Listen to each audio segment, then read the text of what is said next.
Bonjour à tous, bon on se retrouve pour une vidéo estivale qui n'était pas prévue. Moi ce que j'avais prévu cet été c'était me reposer, me détendre, me vider un peu le cerveau après des mois de politique assez compliqués. Hein. Vous savez, les présidentielles, législatives, un parlement qui n'a pas de majorité, enfin tout ça, tout ça. Et puis même si j'étais tenté, parce que franchement l'Assemblée nationale aujourd'hui on peut faire une vidéo par jour. Hein, parce que entre les tweets douteux, les amendements complètement loufoques, les manœuvres politiciennes de certains, enfin même de tous d'ailleurs. Voilà, il y a vraiment de quoi faire, c'est très intéressant. On va voir comment ça évolue d'ailleurs. Mais non, moi, ce qui m'a sorti de ma torpeur estivale, bah, c'est Laurent Wauquiez. Alors, vous savez que je suis très proche de Laurent. D'ailleurs, cette chaîne, je vous le dis, hein, ça va être une chaîne Wauquieziste. Donc, si vous voulez vous abonner, c'est le moment. Et bah, Laurent, comment dire Laurent, il nous a foutu le plan serein pour la conduite du parti en l'air. Voilà, c'est donc dimanche, il nous a dit qu'il ne prenait pas la tête du parti, enfin, il ne candidatait pas à la présidence du parti. Alors, faut être conscient, alors vous n'êtes peut-être pas tous, hein, parce que je sais qu'il y a certains du parti qui regardent, mais vous pouvez être sympathisant ou juste de droite. Tout était prêt dans notre tête. On dit bon, il va prendre le parti, il va réorganiser, on va pouvoir faire travailler les parlementaires, faire de la politique, et puis préparer 2027, les municipales de 2026 sereinement, comme on l'a toujours fait. Vous savez, quand vous êtes cadre d'un parti, vous aimez bien une machine bien huilée. Même s'il y avait un combat intérieur entre tout le monde, hein, fâcher tout le monde, où on se disait, bon, par contre, si c'est pour que ça recommence comme la dernière fois, où ceux qui n'ont de légitimité que leur présence sur les plateaux télé lui mettent des coups de poignard dans le dos, qu'on abîme dans ces problèmes d'appareil et de coups tordus un bon candidat pour 2027 et à mes yeux le meilleur, c'était peut-être une erreur. Bon, il a tranché pour nous, il a préféré la France au parti. Bon, il fera un peu la gueule quand même, mais bon, et je pense qu'il n'a pas tort. Ouais, je pense qu'il a vraiment pas tort parce que bon, quand vous regardez le pays aujourd'hui, il y a quand même pas mal d'éléments, de composants. Il ne faudrait pas qu'il y ait une mèche qui s'allume parce que ça pourrait sincèrement péter. Hein, vous voyez, là. On a quand même une succession de crises assez compliquées qui ne sont pas soignées. Hein. Les gilets jaunes, il y a toujours la cicatrice. Le Covid, ça nous a mis dans une situation qui est quand même dantesque où on a encore des effets, hein, que ce soit sur l'économie, sur la psychologie des gens, sur la vie de tous les jours, sur les entreprises, sur le travail. Enfin, il y a quand même des conséquences énormes. Ça a changé beaucoup de choses. Alors, il y a des choses bien, hein, le télétravail, et puis il y a des choses compliquées. On n'arrive pas à recruter des gens et on ne sait pas où ils sont parce que le chômage baisse. Donc, vous voyez, c'est quand même assez compliqué le monde en ce moment.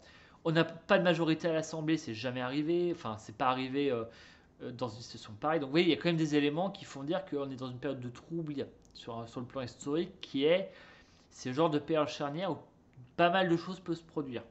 Surtout qu'on a des gens comme la NUPES, je ne sais toujours pas comment on doit les appeler, qui sont en train de semer des graines, je dirais révolutionnaires, ça leur fera plaisir, mais parce que eux, l'objectif, c'est de dégager la 5ème République pour installer la 6ème. On ne sait pas trop ce que c'est, mais c'est une république populaire et écologiste, hein, selon leur vision du monde.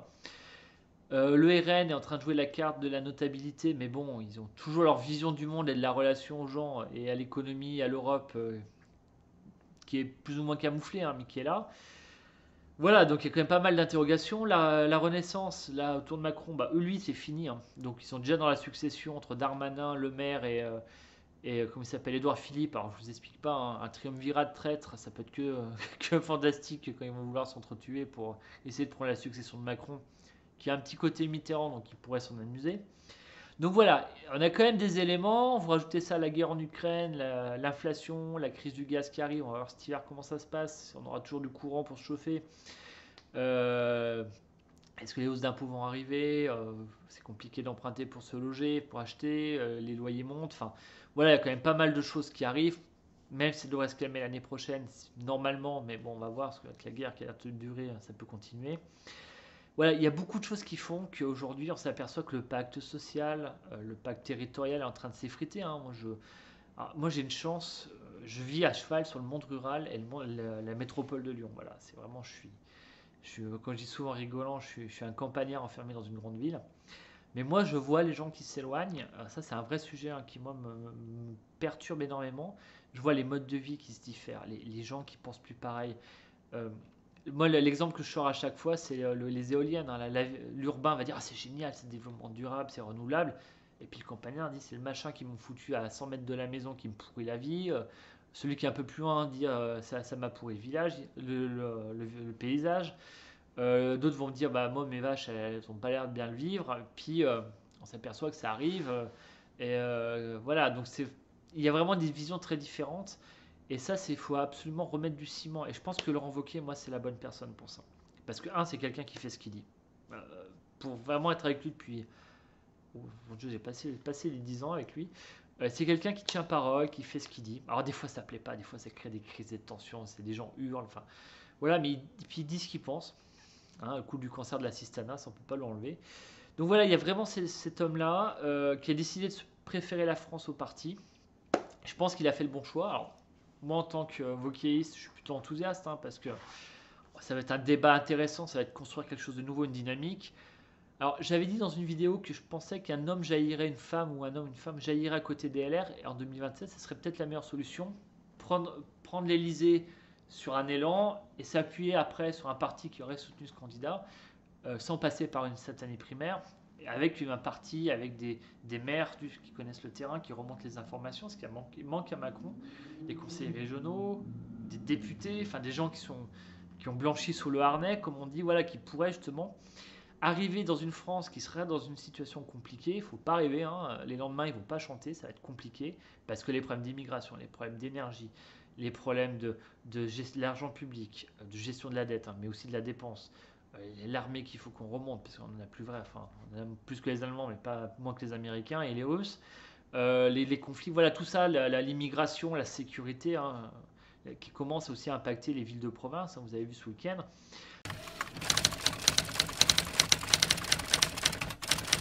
Tout ça, eh ben, il nous faut quelqu'un qui ait le courage de poser les choses, de dire les choses et de les faire, avec un appui fort d'élus qui ont l'habitude de fonctionner comme ça. C'est ce que moi je vois en Auvergne-Rhône-Alpes, hein, les élus qui sont, commencent à être formatés pour fonctionner. On fait, on dit, on fait, et après on explique, voilà. Donc c'est, voilà, je suis plutôt, enfin je suis enthousiaste. Bon, je suis inquiet hein, parce que c'est quand même un sacré défi. Je suis inquiet pour lui parce que bah il se met quand même face il se met alors, dans un schéma très 5ème République de l'homme face au peuple. Mais bon, il va falloir produire, il va falloir convaincre, ça va être dur, on va se prendre des coups. Mais bon, on sera avec lui, il le sait. Je sais pas quand ça va se déclencher tout ça, hein. Ça nous le dira. Comme vous avez compris, c'est lui qui décide.